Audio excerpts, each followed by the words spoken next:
തുടക്കക്കാർക്കും ബാച്ചിലേഴ്സിനും cooking ഒട്ടും അറിയാത്തവർക്കും പറ്റിയ 4 easy recipe ഐഡിയാസും ടിപ്സുമാണ് നമ്മുടെ ഇന്നത്തെ വ്ളോഗ് കേട്ടോ. തുടക്കക്കാർക്ക് ഒരു ടിപ്പോടുകൂടി തുടങ്ങുക കേട്ടോ. കത്തി വെച്ചിട്ട് നമ്മുടെ തേങ്ങയിൽ ഇങ്ങനെ തേങ്ങ പൂളി എടുക്കുക. അതിനുശേഷം നമ്മുടെ മിക്സിയുടെ ജാറിലോട്ട് ഇട്ടിട്ട് ഒന്ന് ഡ്രിന്നാക്കി അടിച്ചെടുത്താൽ നല്ല തിരുമിയ തേങ്ങ കിട്ടും. തേങ്ങ തിരുവാൻ മടിയുള്ളവരാണെങ്കിലോ ചിലവില്ലാത്തവരാണെങ്കിലോ ഈ ട്രിക്ക് ഉപയോഗിക്കാം. മാങ്ങാക്കാലമായിട്ട് ഞാൻ ഉച്ചയ്ക്ക് പറ്റിയ കുറച്ച് കറിയായിട്ടാണ് വന്നേക്കുന്നത്. ദേ പച്ചമാങ്ങ പൊട്ടിച്ചെടുത്തിട്ടുണ്ട്. അതൊന്ന് കഴുകി മുറിച്ചകത്ത് അണ്ടിക്കൂടൊന്ന് മാറ്റിയിട്ട് ചെറിയ പീസാക്കി എടുക്കാം. ചോറിന് പറ്റിയ കറിയാട്ടോ. എന്താണെന്ന് വെച്ചാൽ ഇതുപോലെ പീസ് ചെയ്ത ഒരു പാത്രത്തിലോട്ട് കുറച്ച് വെള്ളം ഒഴിച്ചൊന്ന് വേവിക്കാൻ വെക്കുക. ഇതിനിടയ്ക്ക് നമുക്ക് തേങ്ങയിൽ മഞ്ഞൾപ്പൊടി, മുളക് പൊടി, ഉലുവ, ചെറിയ ഉള്ളി ഇത്രയും കൂടെ ഒന്ന് അരച്ച് കുറച്ച് വെള്ളം കൂടെ ചേർത്തൊന്ന് അരപ്പാക്കി എടുത്തിട്ടുണ്ട്. ഈ സമയം കൊണ്ട് നമ്മുടെ മാങ്ങ വെന്ത് വരും കേട്ടോ. ഇടയ്ക്ക് വേണമെങ്കിൽ ആവശ്യത്തിന് ഉപ്പ് ഇപ്പം ചേർത്ത് കൊടുക്കാം. അപ്പോൾ ദേ മാങ്ങ ഒരുവിധം വെന്ത് ഉടയേണ്ട ആവശ്യമില്ല. നമുക്ക് പച്ചമാങ്ങയുടെ ഒരു പുളി അങ്ങനെ നിൽക്കണം. അതിലേക്ക് നമ്മൾ കുറച്ച് വെള്ളം കൂടെ ചേർത്ത് അരപ്പങ്ങ് ഒഴിച്ചു കൊടുക്കും. ഞാനിപ്പോൾ കുറച്ച് ഉണ്ടാക്കി കാണിക്കുന്നുള്ളൂ, ഒരു 3 പേർക്കുള്ളത്.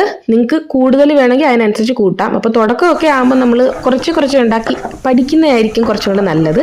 എന്നിട്ട് നമുക്ക് വറുത്തിടാം. എണ്ണയിൽ കടുക്, വറ്റൽമുളക്, കറിവേപ്പില. അപ്പോഴത്തേക്ക് നമ്മുടെ അരപ്പൊഴിച്ചിട്ട് ഒന്ന് തിളച്ചൊന്ന് കുറുകി വരണം. ആ പച്ചയൊക്കെ ഒന്ന് കെടുത്തി അതിനുശേഷം നമ്മുടെ വറുത്തിട്ട ആ സംഭവം കൂട്ട് അതിലേക്ക് തട്ടിയിട്ട് റെഡി ആയിട്ടുണ്ട്. ഇളക്കിയെടുക്കുക.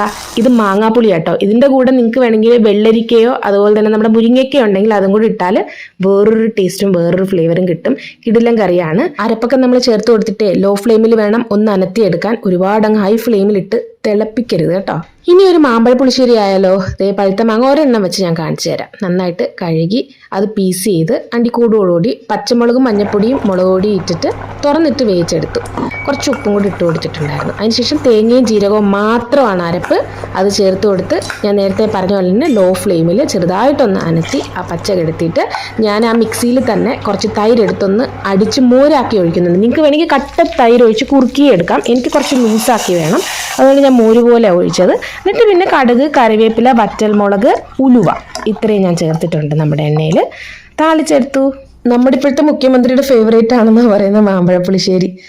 അടുത്തതൊരു സൂപ്പർ ഹെൽത്തി മാങ്ങ അച്ചാറാണ്. അതിനായിട്ട് മാങ്ങ ഞാൻ അരിഞ്ഞെടുത്തിട്ടുണ്ട്. അതിലേക്ക് ഞാൻ ചേർത്ത് കൊടുക്കുന്ന മുളക് പൊടി, ഉലുവാപ്പൊടി, കായപ്പൊടി, ആവശ്യത്തിന് ഉപ്പ്. ഇത് നന്നായിട്ട് മിക്സ് ചെയ്യണം. മിക്സ് ചെയ്തതിന് ശേഷം അടച്ച് ഇന്ന് വെച്ചാൽ പിറ്റേ ദിവസം നമ്മൾ ബാക്കി ചെയ്യാൻ പോകുന്ന അച്ചാറല്ലേ, അപ്പോൾ ഉപ്പ്, എരിയും പുളിയൊക്കെ പിടിക്കണ്ടേ. അപ്പോൾ പിറ്റേ ദിവസം തുറന്നതേ ഞാൻ വെച്ചിട്ടുണ്ട്. ഇതിലേക്ക് ഇനി സിമ്പിളായിട്ട് നമ്മുടെ തൈര് അങ്ങ് ഒഴിച്ചു കൊടുക്കുക. വീണ്ടും നന്നായിട്ട് മിക്സ് ചെയ്യുക. ഇത് കൊല്ലം സ്റ്റൈല് തൈര് മാങ്ങ കേട്ടോ. കല്യാണ സദ്യക്കൊക്കെ വിളമ്പുന്ന ഒരു സംഭവമാണ്. ഹെൽത്തി അല്ലേ. അപ്പോൾ ഈ സമയത്ത് നമുക്ക് ഉപ്പ് വേണമെങ്കിൽ കുറച്ച് ആവശ്യത്തിനും കൂടെ ചേർത്ത് കൊടുക്കാം. കാരണം അത് നന്നായിട്ട് ഉപ്പ് പിടിച്ച് കാണും മാങ്ങയിൽ.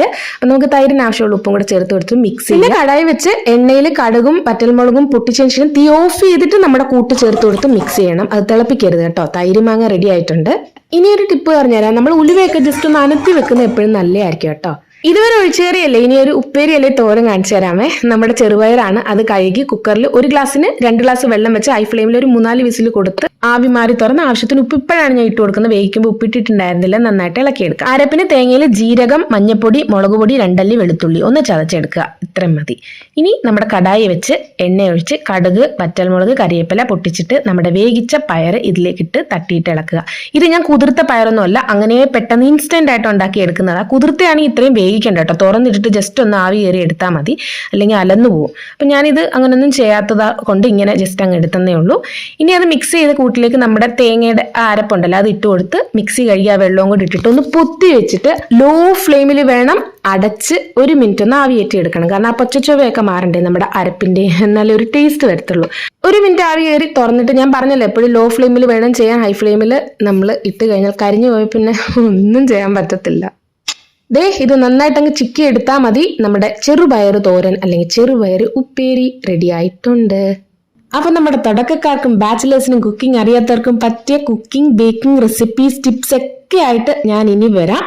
ഒത്തിരി സ്നേഹത്തോടെ. Thank you so much. Bye bye dears.